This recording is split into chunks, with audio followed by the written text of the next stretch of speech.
So how could I use Star Wars to explain different theories in psychology?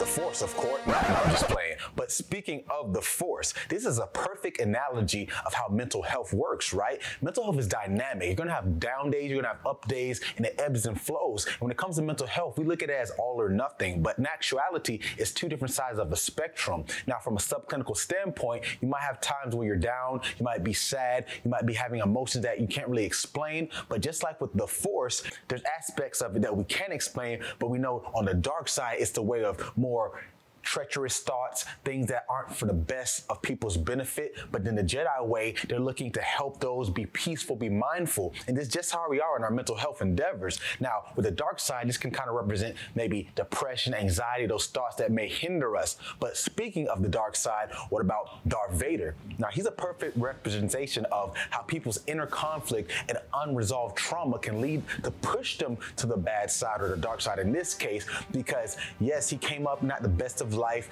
He had an opportunity to become a Jedi, and unfortunately a lot of things would happen that would push him, the death of his mother and other things. He would go on a rampage. And just like in life, when we have trauma, we experience something stressful that may hinder our life, we have a decision of, can it be post-traumatic stress and it will haunt us for later on, or it can be post-traumatic growth and we can learn from it. So unfortunately, Darth Vader, aka Anakin Skywalker, would go on to the wrong way. Now, this is a perfect segue to how they use this trauma to grow, because Princess Leia, she would literally witness her whole home planet explode.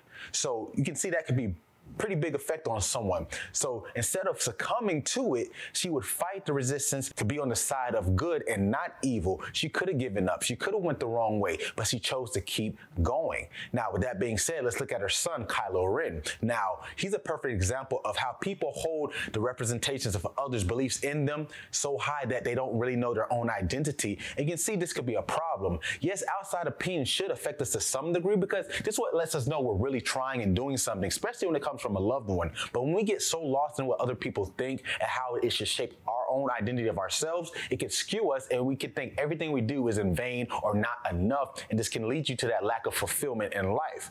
Now, speaking of fulfillment, becoming a Jedi, Luke Skywalker, the main character of Star Wars, he would go on to have a pretty crazy life too. But when he got the chance to train with Obi-Wan Kenobi, he wasn't the best. But this is a perfect example of self-efficacy, because self-efficacy is kind of like self-esteem and confidence, but it involves being efficient at a skill. So it's going to be ups and downs. Sometimes you get it right, sometimes you get it wrong, but you need criticism, objective feedback, and all this he got from Obi-Wan, and eventually he would get it from Yoda, and he would become a master Jedi. Now, let's finish this off with Yoda.